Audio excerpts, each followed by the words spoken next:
Na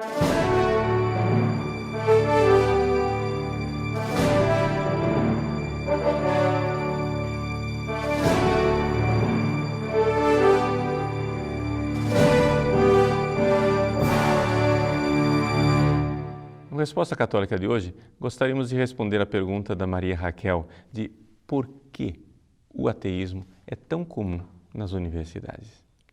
Bom, em primeiro lugar, nós precisamos entender o que é ateísmo, porque a maior parte das pessoas fica num conceito de ateísmo que é etimológico, ou seja, o significado da palavra. Ateísmo quer dizer não Deus. Então, um ateu é uma pessoa que diz que Deus não existe.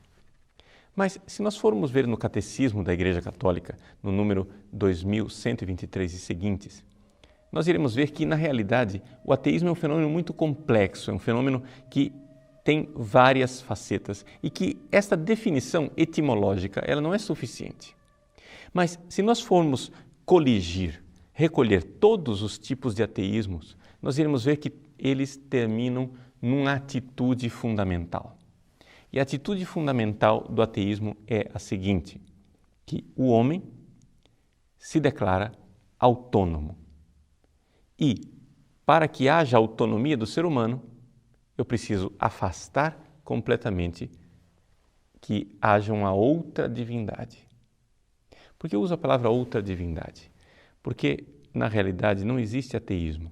O que existe é idolatria. Ou seja, o homem que se autodiviniza e se coloca no lugar de Deus. Seja o homem individual, seja a coletividade do ser humano que começa a determinar o que é certo e o que é errado. Vejam, muitas pessoas acham que Deus é uma realidade irrelevante para as nossas vidas, né? Que Deus seria algo que não muda o nosso dia a dia. Uma ideia que com ou sem a qual o mundo continua tal e qual. Mas isso não é verdadeiro. Pense comigo. Se existe um Deus, eu não me pertenço. Se existe um Deus, eu sou para Ele. Se Ele é o meu Criador, eu sou a criatura. Ele é o oleiro, eu sou o barro. Eu devo me deixar modelar por Ele. Eu que devo mudar e me adequar ao seu projeto, me adequar ao seu plano de Criador.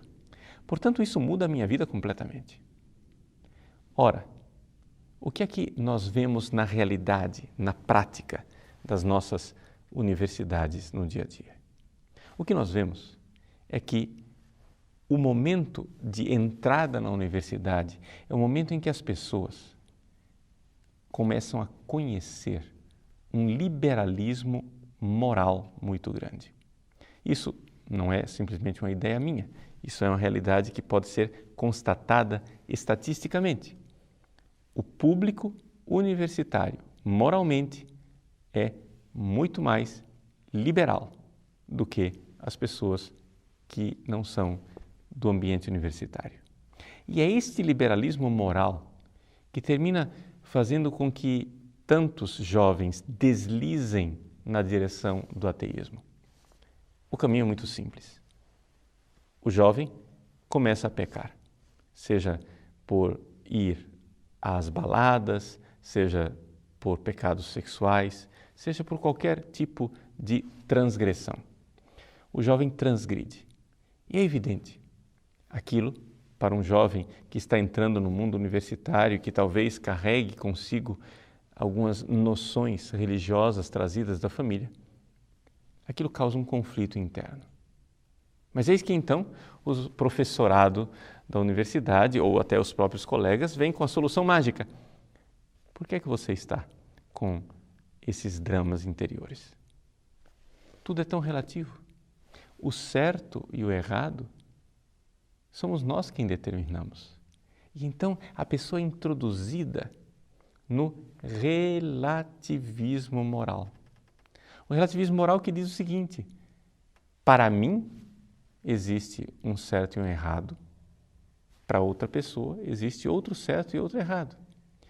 E se você diz que existe algo que é objetivamente certo e objetivamente errado, você é um ditador. Você é uma pessoa que está impondo a sua moralidade aos outros. Você é um imperialista moral. É esse fenômeno que o nosso Papa Emérito Bento XVI chamava de ditadura do relativismo. Vejam então que o homem toma o lugar de Deus. Nós vemos que, nesse sentido, o campus universitário torna-se uma espécie de lugar onde o homem colhe o fruto da árvore proibida, da árvore do bem e do mal. E torna-se um homem para além do bem e do mal. Ou seja, uma independência total, onde eu agora sou Deus. Eu determino o bem, eu determino o mal. Não posso suportar que exista um Criador, porque sou eu quem irei criar o bem e o mal. Aqui, o filósofo Friedrich Nietzsche, um filósofo ateu que morreu no ano de 1900, é o porta-voz de toda esta realidade que nós vemos em nossas universidades.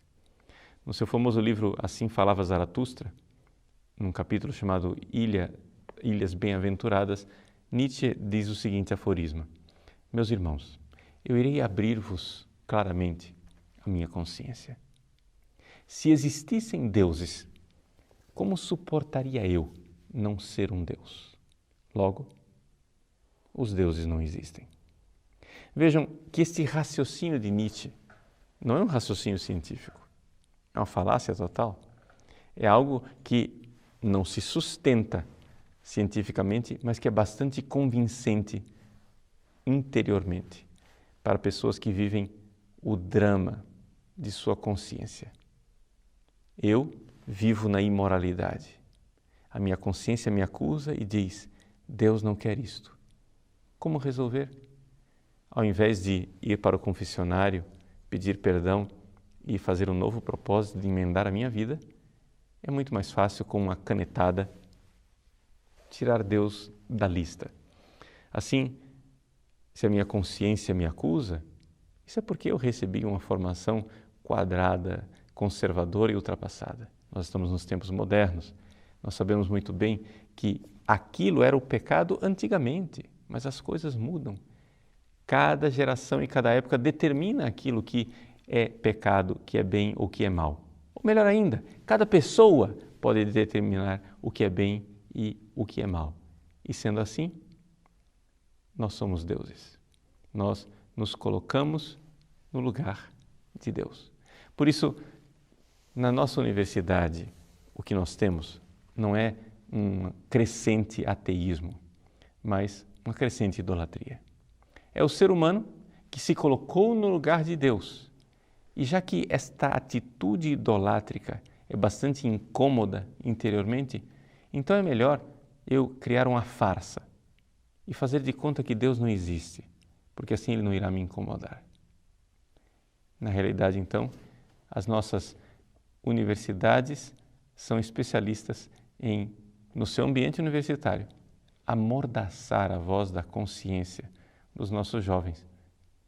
Ali, então, entra-se mais do que num ateísmo, numa realidade chamada ditadura do relativismo. Liberdade do homem, na verdade, não é a liberdade de estar longe de Deus. Por quê? Porque nós vemos que quando as pessoas caem nesta ditadura do relativismo, elas se tornam tristes escravas de criaturas muito inferiores. Basta olhar para o nosso ambiente universitário, não podemos dizer que os nossos jovens universitários sejam homens e mulheres livres. São, sim, homens e mulheres escravos do pecado. É interessante nós recordarmos isso, que a virtude não vicia. Você não pode dizer que uma pessoa é viciada na generosidade. Você pode dizer que ela tem o vício da avareza. Você não pode dizer que uma pessoa é viciada na castidade. Você pode dizer que ela tem o vício da luxúria, do sexo desregrado. Você não pode dizer que uma pessoa é viciada na sobriedade. mas ela tem o vício da droga, do álcool e de tantas coisas. O homem, querendo se libertar de Deus, se escravizou e desceu abaixo da sua própria natureza. Deus não dificulta a nossa autonomia, mas na verdade nos liberta. Essa é a verdade com V maiúsculo, a verdade que é Deus nos liberta. E por isso nosso Senhor disse, a verdade vos libertará. Os ambientes universitários deveriam ser ambientes em que se busca a verdade. Se buscarmos a verdade com V maiúsculo, ela nos libertará e fará de nós pessoas que realmente estão a serviço do conhecimento e da ciência. Esta deveria ser a vocação de todo universitário.